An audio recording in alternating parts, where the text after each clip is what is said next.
Olá, meu nome é Sadi Jacques e eu estou coordenador geral da Associação Software Livre, uma ONG que é responsável pela organização do Fórum Internacional Software Livre aqui em Porto Alegre desde o ano de 2000. Então nós estamos indo para a 16ª edição de um evento de repercussão internacional, um dos principais eventos de software livre do mundo. Nós, entre muitas iniciativas, estamos trabalhando com afinco para produzir um primeiro curso virtual a respeito de startups livres. E a minha ideia aqui é conversar com vocês e contar um pouco da história do software livre, do movimento software livre no Brasil, para explicar por que a gente chegou agora aqui, nesse momento, a necessidade de trabalhar esse tema. Existem alguns condicionantes para isso e eu já escrevi algumas coisas a respeito desse assunto que estão no meu blog, dentro do portal softwarelivre.org. Então quem quiser dar uma olhadinha, procura lá o próximo passo, Desenvolvimento Econômico Nacional com Software Livre. Vai poder ler com detalhes, mais detalhes, o que eu vou comentar aqui rapidamente para vocês. O que é importante dizer? Nós temos agora, entrando no 16º ano de projeto Software Livre Brasil, nós temos já uma caminhada que merece uma análise, merece uma avaliação. A primeira década desse processo, lá a partir de 99, quando o governo do estado do Rio Grande do Sul iniciava um governo progressista, e na Procergs uma equipe, eu diria até que com um olhar visionário, acabou assumindo, sob a batuta aí do Marcos Mazzoni. A gente, diante das muitas dificuldades que tinha o estado do Rio Grande do Sul e as instituições públicas de modo geral, as muitas carências que tinha, a gente resolveu arriscar a usar soluções livres que surgiam já no mundo, que existiam no mundo e que se começava a falar delas aqui no Brasil, especialmente por conta dos sistemas operacionais GNU Linux que começavam a aparecer. O GNU Linux são dois projetos, na verdade, um deles é concebido pelo Stallman e outro deles concebido pelo Linus Torvalds, um nos Estados Unidos e outro na Europa. Eles acabaram se integrando para viabilizar um sistema operacional que pudesse ser alternativa aos sistemas operacionais proprietários. Durante essa primeira década, nós trabalhamos muito no sentido de promover a difusão do conceito de software livre, um conceito que está baseado no Manifesto GNU, na defesa das 4 liberdades, e isso teve uma evolução bastante boa, houve uma adesão muito grande, cada vez maior, no país inteiro, no mundo todo, mas no país não foi diferente. E 2003, com a possibilidade com o início do governo Lula, também de natureza progressista, o tema ganhou uma injeção de ânimo, ganhou um impulso, e durante essa primeira década, de 99 a 2009, a gente conseguiu vários avanços, e o que a gente chamava de ecossistema, de certa forma, se consolidou. Que o ecossistema significava o conjunto de profissionais capazes de trabalhar com softwares livres, um conjunto de aplicações capazes de suportar as iniciativas com software livre e além disso, padrões e políticas também, né? Padrões já eram da natureza, já são afeitas ao mundo do software livre, cuja interoperabilidade é muito grande, só é possível porque há padrões abertos, compartilhados, e as políticas que foram se construindo em nível federal, nível estadual em alguns lugares e municipal em alguns outros lugares. São muitas as iniciativas, a internet pode dar um retrato bem rico desse quadro, né? desse movimento, com algumas pesquisas básicas aí sobre os conceitos de software livre. Também nesse período aconteceu uma transição importante do celular para a nuvem, ou seja, a mobilidade e o conceito de nuvem mudaram o contexto, mudaram o cenário que nós tínhamos de informática até então, né? Reorientaram ferramentas e serviços e permitiram que hoje os smartphones e tablets muito potentes e turbinados por apps, por aplicativos, permitam comunicação, produtividade e interação em tempo real. E o horizonte mostra mais possibilidades ainda, se fala já em óculos e pulseiras espertas, né? E além das mesas e murais digitalizados que já se utiliza em algumas escolas e das quais se fala cada vez mais também. Então, para esse mundo complexo, heterogêneo e de muita velocidade, é preciso cada vez mais padrões e colaboração e compartilhamento. E esse ambiente é o ambiente, por natureza, de desenvolvimento do software livre. A década seguinte, logo após essa primeira, após 2009, ela começou a sinalizar para nós a necessidade de se pensar algo que fosse além do conceito de ecossistema. Um ecossistema é um conceito legal para justificar a vida animada de um conjunto de iniciativas em relação a algum assunto, mas essas iniciativas precisam se constituir como ações objetivas que gerem trabalho e renda e oportunidades de negócio para que a gente possa pensar a transformação social efetiva, o desenvolvimento econômico de fato. E, portanto,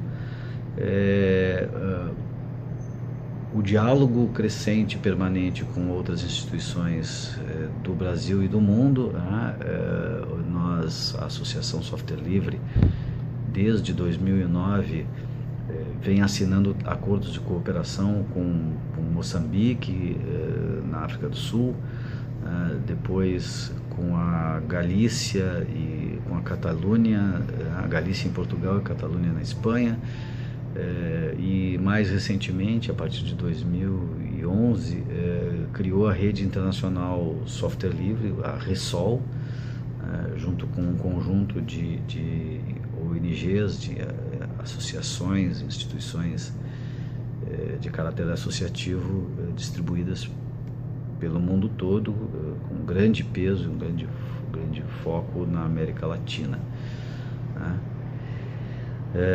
Realizou também o primeiro Parlamento das Américas dentro do FISLE, em 2013.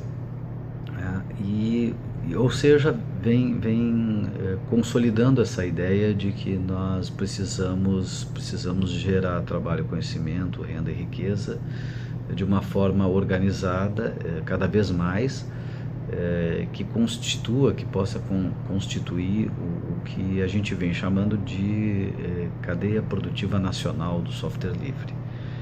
Claro, cada país terá a necessária tarefa de constituir essa cadeia produtiva, composta de muitos arranjos produtivos locais, para dar sustentação a uma ação econômica baseada em softwares livres que seja promotora da ação social, que seja promotora do desenvolvimento, criadora de oportunidades e que alavanque o desenvolvimento tecnológico, inclusive, da sociedade como um todo.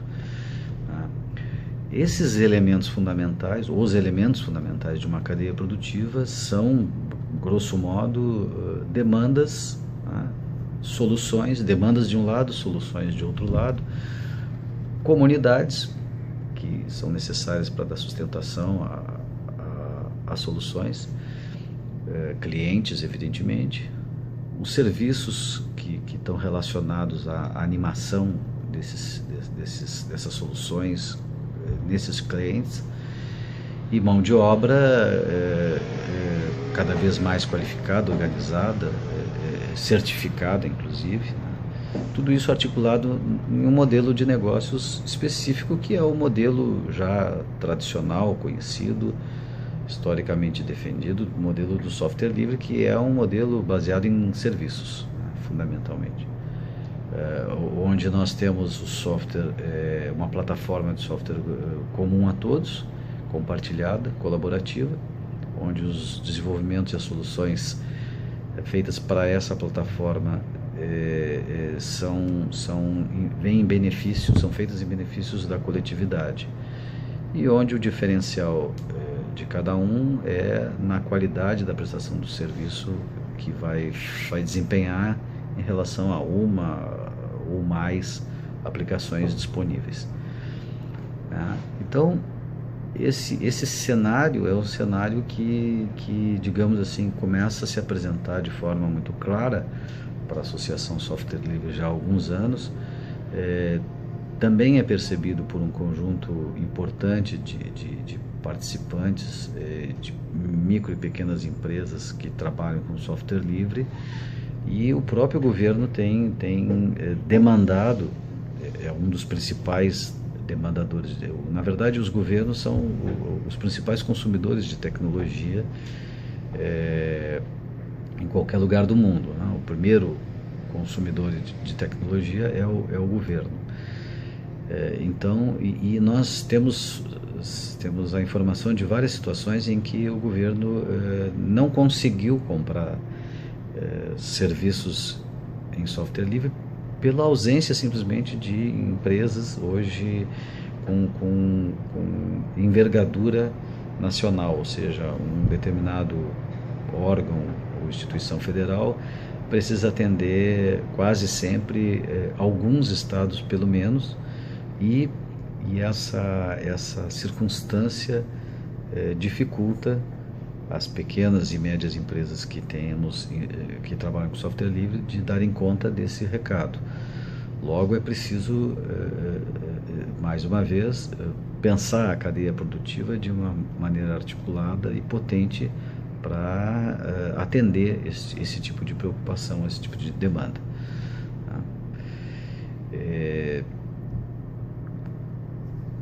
Sem falar que hoje no mundo somos 7 bilhões de pessoas, e no Brasil mais de 200 milhões, e a maior parte dessa população começa a ter acesso à internet e, portanto, a serviços potenciais, né? São milhares de empresas de micro, pequeno e médio porte, as chamadas PMEs, que representam um mercado imenso de serviços informáticos, de redes,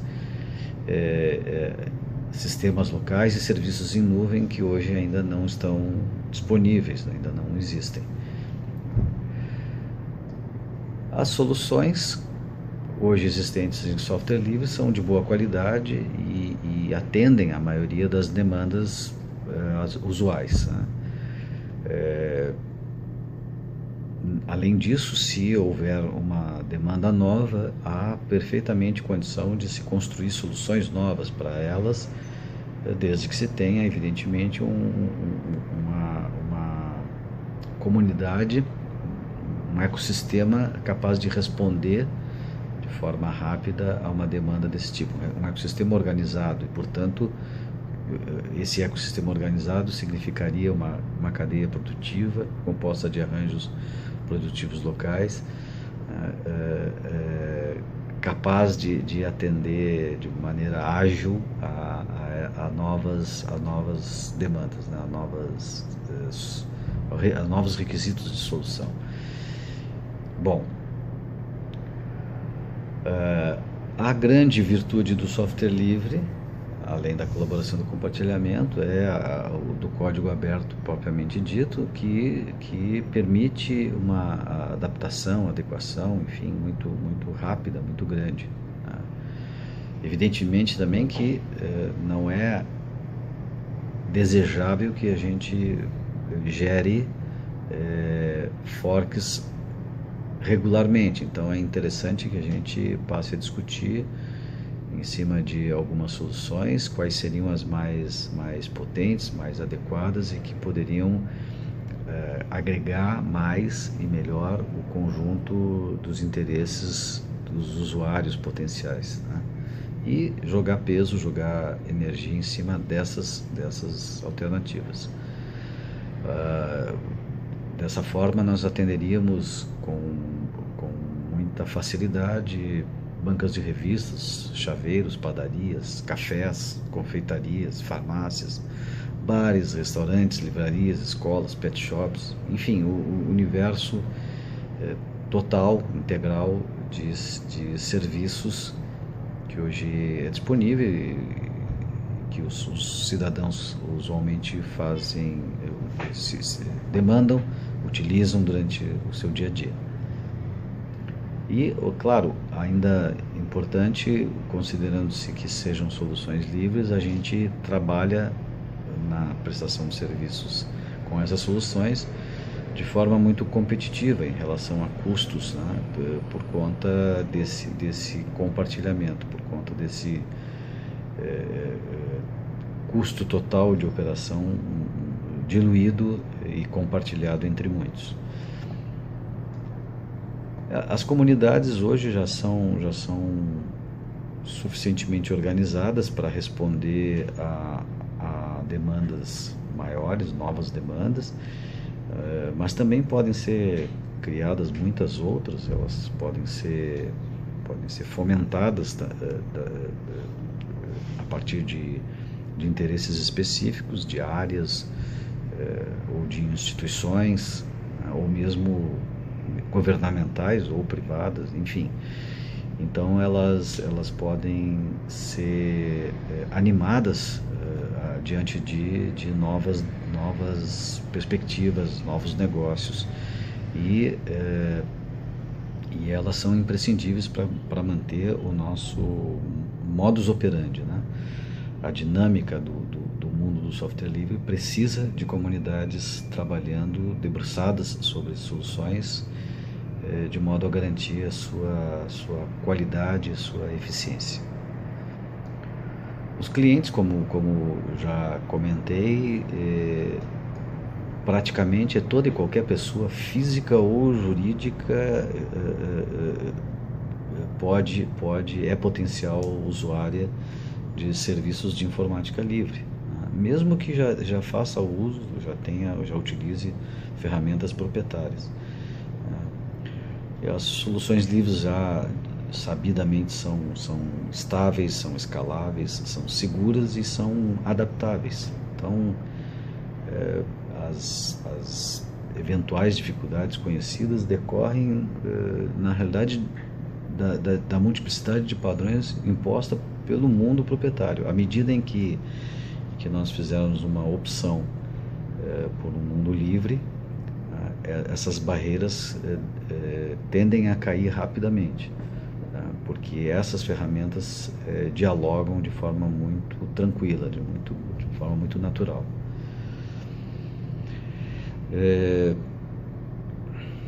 E claro, para uma cadeia produtiva precisa ser alavancada, também precisa ter não só apoio de governo, estímulo de governo, para isso o governo federal é imprescindível, mas também grandes clientes podem participar desse desenvolvimento, podem apoiar essa iniciativa. Grandes clientes como o movimento sindical, movimentos sociais e esferas de governo, né, que já tem uma base instalada de usuários muito grande e que certamente, ao fazer opções por ferramentas livres, vai impactar na economia de forma positiva, né? Sem falar que o uso intensivo em educação, saúde e no trabalho de modo geral é determinante para a formação de um novo mercado, inclusive, né? Enfim, com relação aos serviços, precisaremos certamente de muito conhecimento técnico avançado, né, para instalação, configuração, parametrização de sistemas, como se faz hoje com qualquer sistema, com qualquer solução, né, em que pese haver muita ferramenta utilizável de forma aparentemente fácil, singela.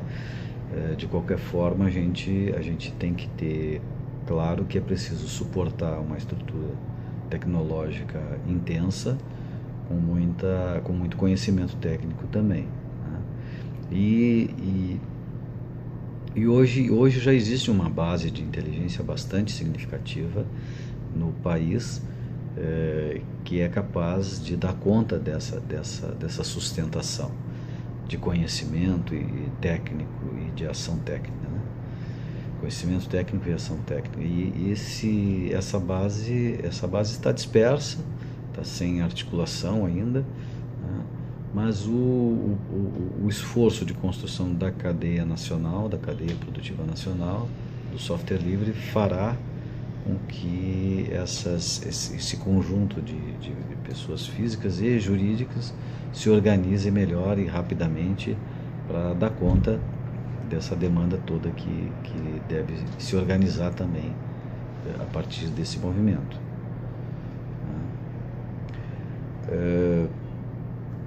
Então, para vocês terem uma ideia do que eu estou falando, hoje existe, segundo o próprio IBGE, 500 mil de pequenas e médias empresas atuando com tecnologia da informação, ou seja, tem 1,5 milhão de profissionais com média e alta capacidade para fazer esse tipo de serviços. Uma parte muito grande desses profissionais, inclusive, não faz serviços propriamente de desenvolvimento, e sim trabalha numa lógica de venda de produto, né? Venda de licenças ou de produtos para as empresas proprietárias. Nossa sugestão é que esses profissionais possam estar se integrando, retomando inclusive a qualificação que tiveram, mesmo nas universidades ou nos cursos técnicos, para serem sujeitos da sua história e serem de fato empreendedores, podendo constituir novas pequenas, médias empresas, né, e prestar serviços para esse universo potencial de novos clientes que a gente percebe que necessita, que demanda de soluções e que hoje não tem essas soluções de uma forma facilitada, não tem a oferta nem das soluções e nem dos serviços de implementação dessas soluções. Então, a opção por software livre permitiria animar um novo e inovador mercado nacional, né, e projetar o Brasil, inclusive, no mundo, projetar o Brasil em uma década como talvez o maior país desenvolvedor de software existente, né? Isso é uma questão de tomada de decisão, de vontade política e vontade dos profissionais de tecnologia que somos, de exercer esse direito e buscar construir essa alternativa para nós, né?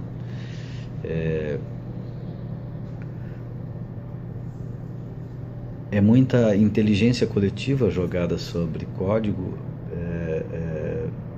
que faz com que essa decisão seja uma decisão potente, né? Na verdade, nenhuma empresa hoje, por maior que seja, com 2.000, 3.000, 4.000 funcionários, terá a condição de desenvolver um código efetivamente melhor ou mais ágil na resposta ao erro ou à necessidade de melhorias, do que soluções que são construídas de forma colaborativa e compartilhada no mundo inteiro, 24 horas por dia. Então são milhões de militantes, de desenvolvedores, potencialmente podendo colaborar com a melhoria, com o aperfeiçoamento dessas soluções.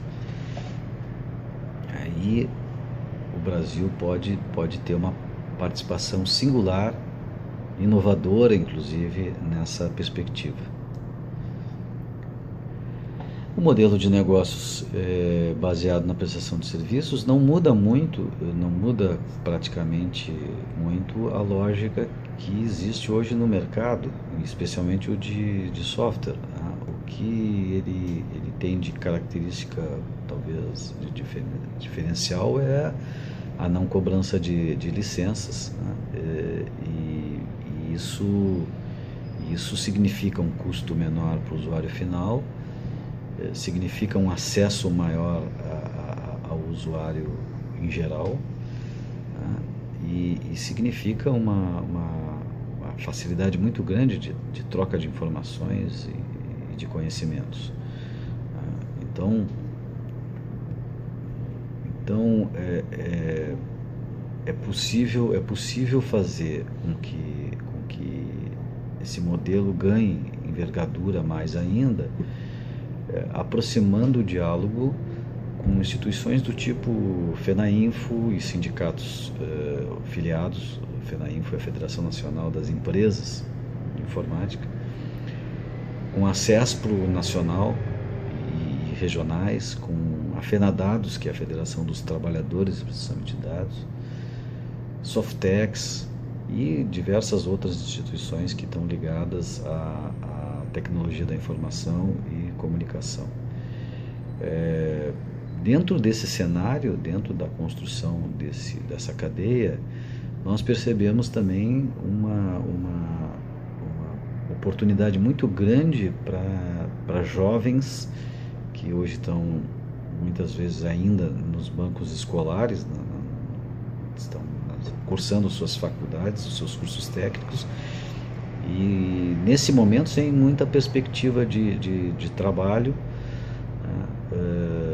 mas que a partir de uma projeção dessa cadeia poderia se organizar e poderia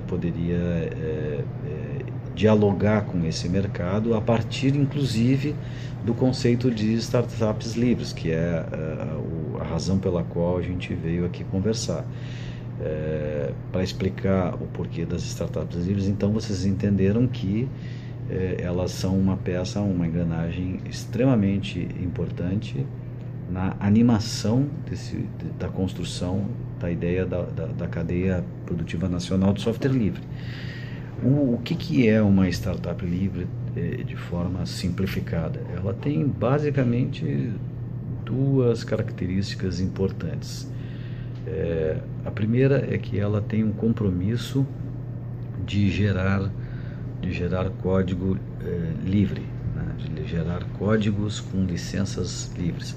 Isso significa utilizando o código disponível, né? E agregando inovação, agregando inteligência, agregando alguma novidade a esse código e, portanto, recriando a possibilidade de uso desse código com novos serviços. Essa é uma característica. E a outra característica fundamental de uma startup livre é que ela, ao invés de ter investidores individuais, pessoas físicas ou jurídicas com muito recurso interessados exclusivamente na oportunidade de negócio que uma determinada ideia pode oferecer, ao invés de sucumbir a essa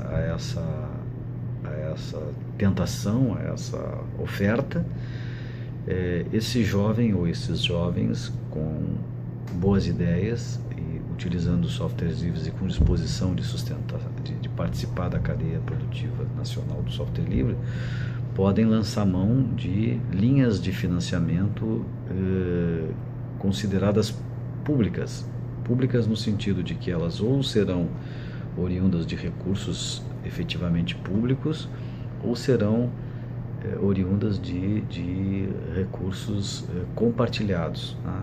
Compartilhados numa forma cooperativada, na forma de um crowdfunding, na forma de doação, enfim, de várias formas possíveis que a Associação Software Livre, inclusive, está trabalhando num desenho para tentar viabilizar, para tentar organizar e ajudar essas startups livres. É por essa razão, inclusive, que nós estamos, então, organizando esse primeiro curso virtual. Já temos um conjunto bastante significativo de interessados e a partir dele nós pretendemos dar continuidade para essa tarefa, para essa iniciativa, dialogando e contando com todos os que participarem, para que a gente possa aperfeiçoar esse método, essa ideia e construir finalmente, em algum momento, poder enxergar de forma clara e inequívoca todas as oportunidades para o desenvolvimento social, econômico, individual e coletivo que o software livre pode oferecer para o nosso país. Obrigado.